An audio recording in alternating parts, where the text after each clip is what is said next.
Halo semuanya, kami dari kelompok 3 Mandat 2 akan menjelaskan mengenai uji chi-square. Jadi pembahasan kali ini akan ada prinsip uji chi-square, syarat uji chi-square, dan praktek uji chi-square dengan SPSS.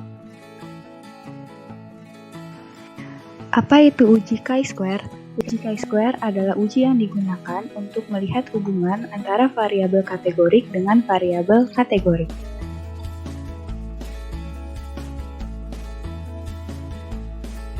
Contohnya, untuk melihat perbedaan kejadian anemia dengan kondisi sosial ekonomi ibu. Pada kasus ini, variabel anemia dikategorikan dengan ya dan tidak, sedangkan variabel sosial ekonomi dikategorikan dengan klasifikasi rendah, sedang, dan tinggi.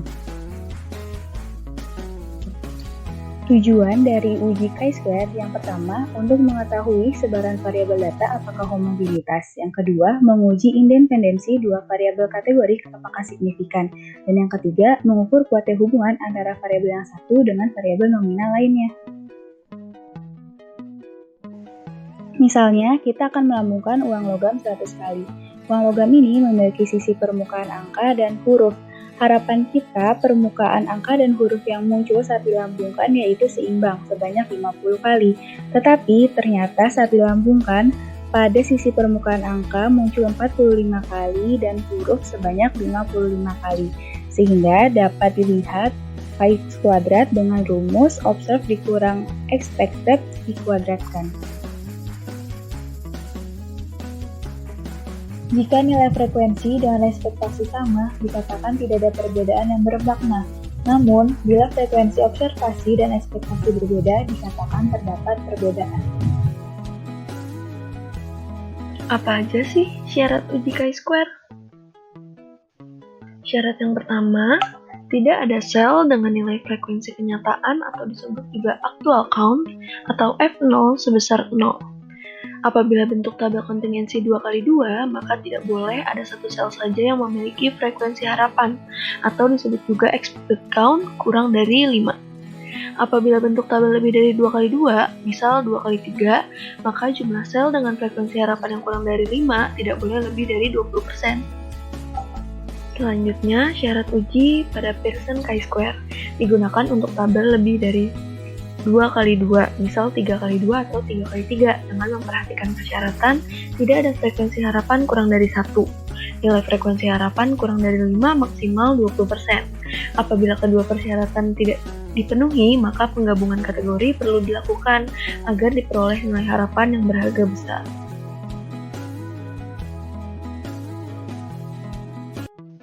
Selanjutnya untuk tabel 2x2. Bila tidak ada nilai expected kurang dari 5, maka dipakai uji continuity correction. Namun, bila terdapat nilai expected kurang dari 5, maka digunakan uji Fisher eksak.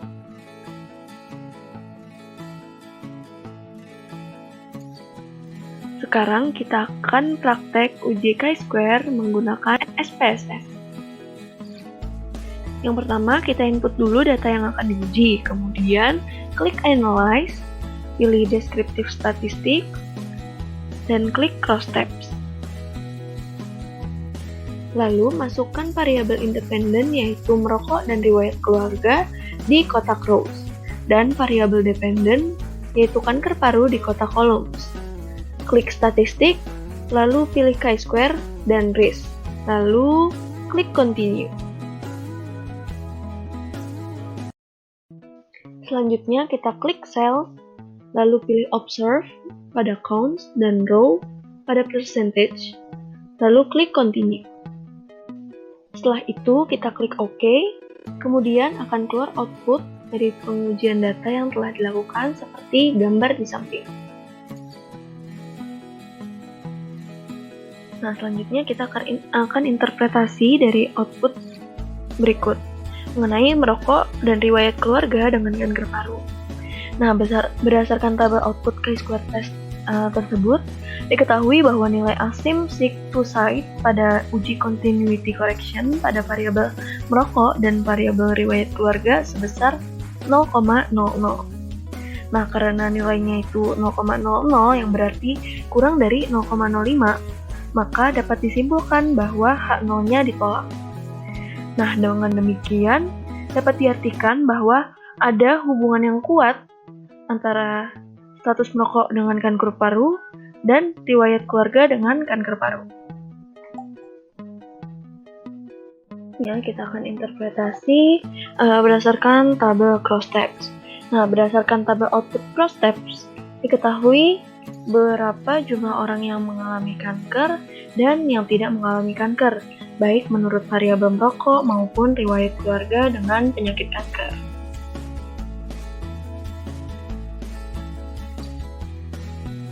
Berdasarkan output tabel risk estimate, kita dapat mengetahui OR-nya, baik untuk variabel merokok maupun variabel riwayat keluarga.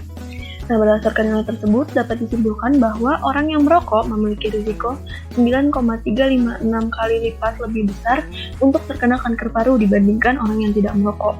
Dan orang yang memiliki keluarga dengan riwayat kanker paru memiliki risiko 7,679 kali lipat lebih besar untuk terkena kanker paru dibandingkan dengan orang yang tidak memiliki riwayat keluarga dengan kanker paru. Selanjutnya, penyajian data mengenai kebiasaan merokok pada kejadian kanker. Dari tabel di atas dapat dilihat bahwa persentase kejadian kanker paru pada orang yang memiliki kebiasaan merokok lebih tinggi dibandingkan orang yang tidak memiliki kebiasaan merokok. Selanjutnya didapatkan odds ratio sebesar 9,356 yang artinya seseorang yang memiliki kebiasaan merokok mempunyai kemungkinan 9,356 kali lebih besar akan terkena kanker paru dibandingkan orang yang tidak merokok. Dan nilai P-nya kurang dari 0,05 yang berarti ada perbedaan kejadian kanker paru berdasarkan kebiasaan merokok. Selanjutnya penyajian data riwayat keluarga pada kejadian kanker paru. Dari tabel tersebut dapat dilihat bahwa persentase kejadian kanker paru pada orang yang memiliki riwayat keluarga lebih tinggi dibandingkan orang yang tidak memiliki riwayat keluarga. Selanjutnya ada OR-nya itu sebesar 7,679 yang berarti seseorang yang memiliki riwayat keluarga dengan penyakit kanker paru mempunyai kemungkinan 7,679 kali lebih besar akan terkena kanker paru dibandingkan orang yang tidak memiliki riwayat keluarga dengan kanker paru. Dan nilai p-value-nya 0,000 yang berarti lebih kecil dari 0,05 yang berarti ada perbedaan kejadian kanker paru berdasarkan riwayat keluarga dengan kanker paru.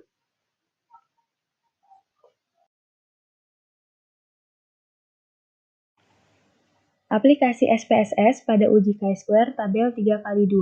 Buka data, klik Analyze, lalu Descriptive Statistik, lalu Cross-Tabs.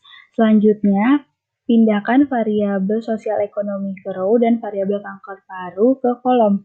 Kemudian pilih menu statistik.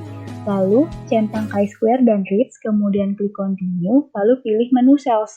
Pada menu cells ini, centang observe di counts dan row di percentage, kemudian klik Continue, lalu OK.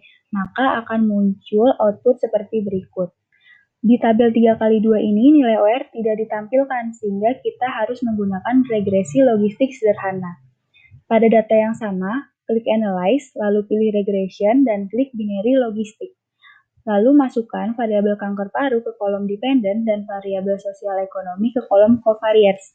Kemudian pilih menu kategorical, lalu pindahkan variabel sosial ekonomi pada kolom covariate ke kolom kategorical covariate dan pilih last pada reference kategori, kemudian klik continue.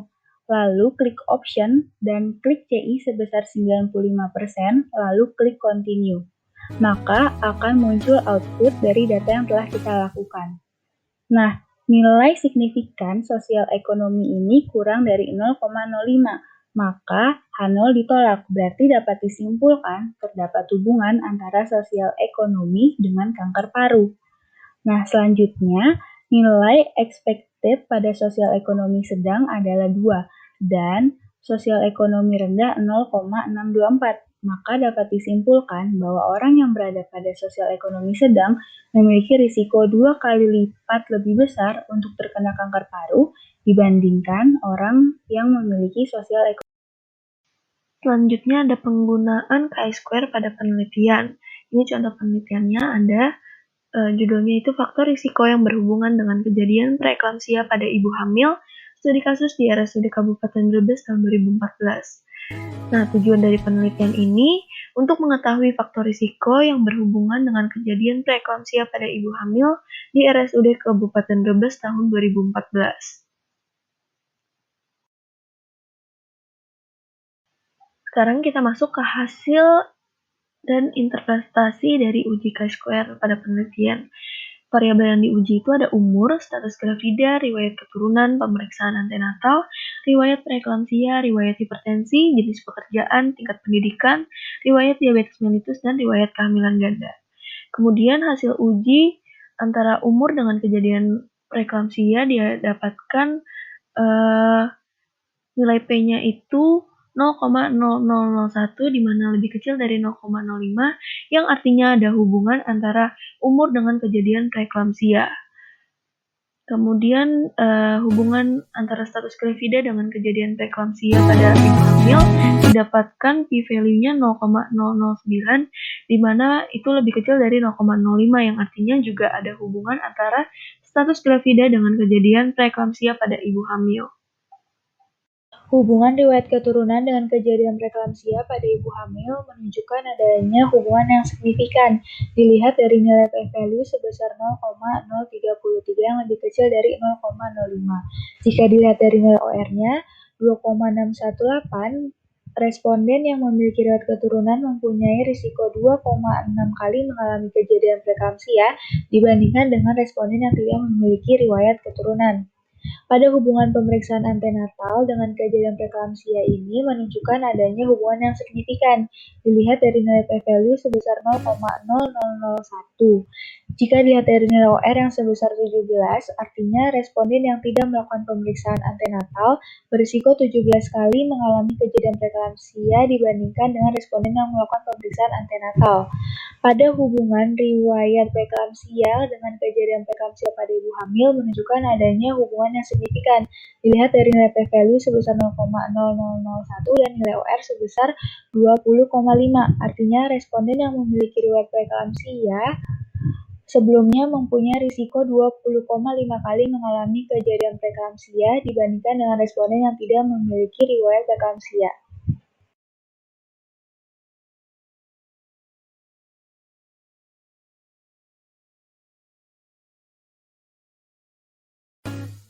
Kemudian, penggunaan chi-square dalam penelitian untuk menentukan nilai p-value dan nilai OR untuk melihat hubungan hipertensi dengan kejadian preeklamsia, jenis pekerjaan, diabetes mellitus, dan tingkat pendidikan terhadap preeklamsia pada ibu hamil.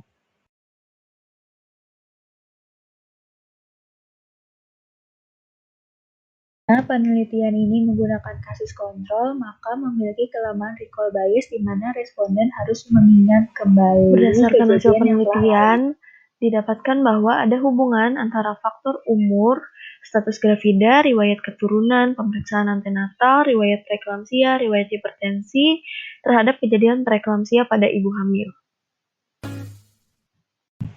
Sekian presentasi dari kelompok kami, kurang lebihnya mohon maaf. Wassalamualaikum warahmatullahi wabarakatuh. Sampai jumpa.